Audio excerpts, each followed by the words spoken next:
Bonjour à tous. Avant toute chose, c'est normalement la dernière vidéo que je fais avec une coiffure aussi merdique. Il va être question aujourd'hui de Magic in the Moonlight, nouveau film réalisé par Woody Allen avec Colin Firth, Emma Stone, Eileen Atkins, Marcia Gay Harden, Hamish Linklater et Jackie Weaver. L'histoire d'un magicien, d'un magicien qui est spécialisé dans le fait de trouver les fraudeurs au niveau de la magie et du médium, etc., qui entend parler par son meilleur ami d'une jeune médium dans le sud de la France, qui apparemment aurait des dons extraordinaires et sur laquelle il va donc décider d'aller enquêter pour voir ce qu'il en est exactement. Woody Allen sort un film par an, ce qui veut dire qu'il n'est pas toujours à fond. Il y a des fois où il est plus sur un projet que sur un autre. J'avais bien aimé Blue Jasmine, j'ai adoré Magic in the Moonlight. Et je suis pas le seul parce que la séance était comble, mais alors comble, c'est une salle de 300-400 places. Même à Paris, normalement, c'est pas comble, hein, Woody Allen. Là, celui-ci, c'était noir de monde. Il a fallu que je me foute au premier rang avec les cervicales comme ça pour regarder tout le film. Et toute la salle absolument conquise, tout le monde qui riait du début à la fin. C'est vraiment très bien réussi. Ça tient principalement au personnage principal. Je suis désolé, je commence à chercher mes notes. Ça tient principalement au personnage principal qui est absolument adorable, enfin détestable, mais c'est ce qui le rend touchant et amoureux, enfin et attirant, amoureux. C'est l'idée que le personnage est tellement cynique, il envoie tellement de saloperies dans la gueule de tout le monde, que c'est assez intéressant. C'est pas mal parce que ça change du personnage habituel de Woody Allen. Pour une fois, c'est pas un mec qui bouffe des Xanax à longueur de journée. C'est un mec qui est naturellement nonchalant. Il bouffe pas des médicaments pour devenir nonchalant. Il est naturellement nonchalant et assez pédant, cynique, impétueux. Enfin, c'est un personnage absolument adorable. Enfin, adorable. Pourquoi aimable? Appréciable. Voilà, appréciable. C'est peut-être ça que j'ai en tête. C'est pour ça que je veux faire un able. Personnage extrêmement appréciable et qui vraiment tient tout le film. Alors, le personnage d'Emma Stone est excellent également. Emma Stone de toute façon pour moi est une excellente actrice, c'est vraiment une nana très très talentueuse.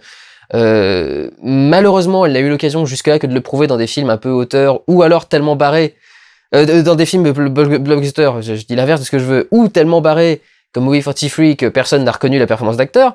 Il se trouve que là voilà, si elle commence à partir avec Woody Allen, ça va faire un peu comme Scarlett Johansson, il va lui donner une crédibilité, une notoriété qui va faire d'elle une actrice qui pourra se lâcher, faire des rôles intéressants, et je pense que c'est une actrice qu'il va falloir vraiment suivre, parce que c'est vraiment une nana très très douée. Woody Allen ne change pas, nous avons le traditionnel générique en noir et blanc sur fond de jazz avant le début du film, générique quasi complet, pas totalement complet, il y en a encore un petit bout à la fin, mais c'est construction d'anciens films quasiment.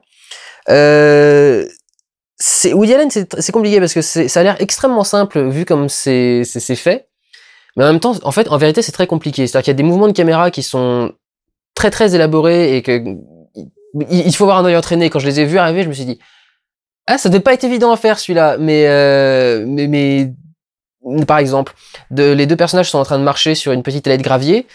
Et il y a une caméra qui les suit, qui arrive, et en fait, elle va les prendre de dos, et la caméra va commencer à avancer, les récupérer de face pour qu'ils puissent se mettre chacun d'un côté du scope. Enfin, c'est vraiment des positions très très intéressantes et des jeux de caméra très très sympas.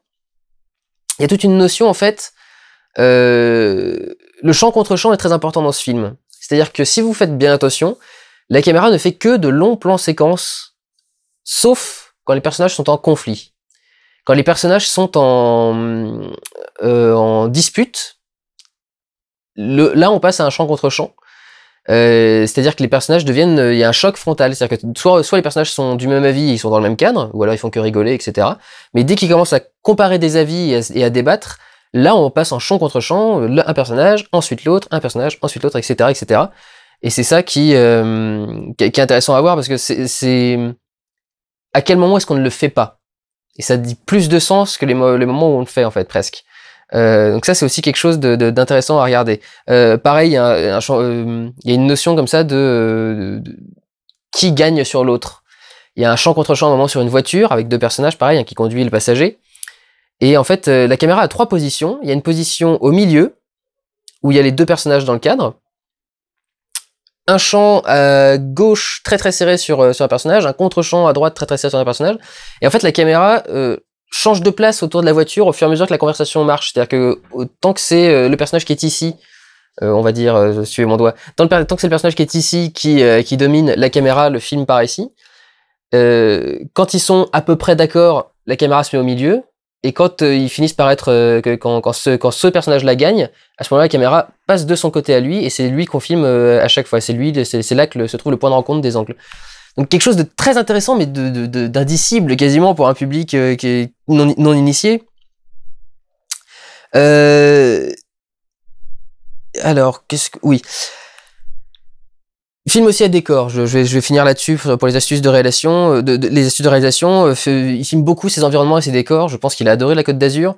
Donc c'est pas inhabituel d'avoir vraiment des surcadrages très très importants. On va par exemple sur toute la. Vous voyez, prenez toute cette image là en 16/9. Faut que je me repère sur mon retour. Imaginez-vous par exemple que ce qui vous intéresse est là. Voilà, dans cette zone-là de l'image. Donc tout ça, c'est juste pour le décor. C'est juste pour l'environnement et pour filmer ce qui se passe. Donc c'est vraiment intéressant. Il y a des fois des idées de cadrage comme ça par rapport au décor qui sont pas mal. J'ai trouvé un truc intéressant. Au niveau de la musique, c'est du jazz partout, mais il met aussi un peu de musique classique. Je trouve qu'en fait, dans ce film, il y a une notion d'éternel recommencement. C'est-à-dire que il fait un film qui se déroule dans les années 20 ou 30, qu'il tourne en cinémascope, qui est un format qui a été inventé après les années 50, un cinémascope anamorphique en plus, avec une lentille des années 70, a priori la même que Quentin Dupieux, j'espère que c'est pas celle sur laquelle il avait tapé pour la faire rentrer dans un Canon, mais apparemment c'est la même lentille à moitié russe qu'ils ont utilisé pour faire donc, du scope anamorphique. Le scope anamorphique, je vous le répète, anamorphique ça veut dire qu'on filme dans un format mais on le diffuse dans un autre, dans un format, dans un ratio mais qu'on le diffuse dans un autre. C'est-à-dire que par exemple on va filmer en 4/3, mais cette image 4/3 en fait c'est une image 16/9 qu'on a compressée pour la mettre en 4/3 et que ça occupe toute la surface du négatif et pas juste la petite partie en cinémascope. Donc il utilise cette lentille cinémascope qui est beaucoup plus moderne. Il met Emma Stone, qui est une actrice moderne, jeune et qui a pas vraiment enfin qui joue depuis à peu près 10 ans, enfin quelque chose dans ce genre-là. Je n'ai pas une note exacte de sa carrière, mais ça va dans ce genre-là. Et elle se fait draguer à longueur de temps dans un film par, c'est un des gros running gags du film, par un riche héritier qui passe son temps à la draguer en lui chantant des chansons au ukulélé. Et je trouve que tout ça, en fait, a un aspect très... vous voyez comme l'histoire se répète. Combien de connards... C'est affectueux chez moi, connard. Combien de connards font des reprises au ukulélé sur YouTube à longueur de journée, et toutes les chansons actuelles qui marchent bien sont des reprises dans les 10 secondes qui viennent par un mec au ukulélé qui va chanter le truc avec cette espèce de petites cordes dégueulasses, là. Et vraiment, c'est ce qui définit tout le personnage du film. Ses réactions, son comportement aussi sont très... il y a quelque chose de très moderne dans cette chose-là. Et c'est vrai que ça donne l'impression comme ça qu'il y a un message de... L'histoire se répète. Oui, en les années 20, déjà, on avait l'idée de faire des chansons au ukulélé pour draguer les nanas, etc. Je prends une actrice jeune pour la mettre dans mon vieux film, je prends un truc machin, je tourne avec un format moderne alors que je suis dans ces années-là.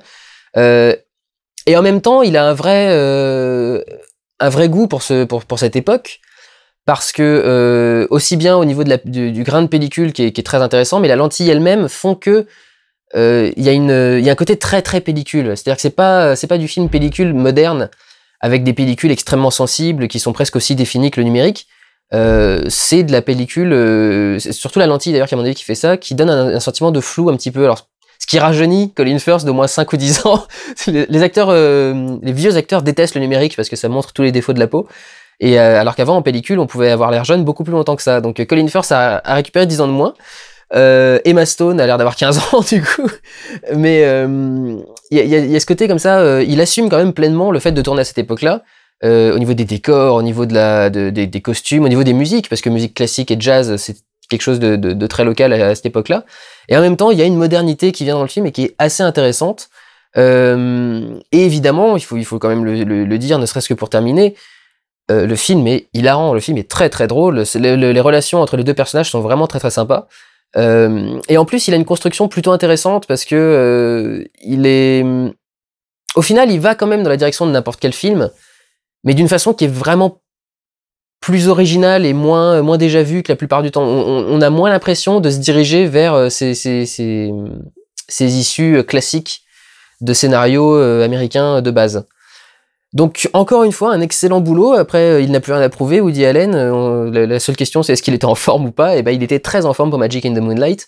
Voilà, je peux que vous conseiller d'aller le voir. C'est un excellent Woody Allen. Prenez soin de vous, allez voir des films. Ciao!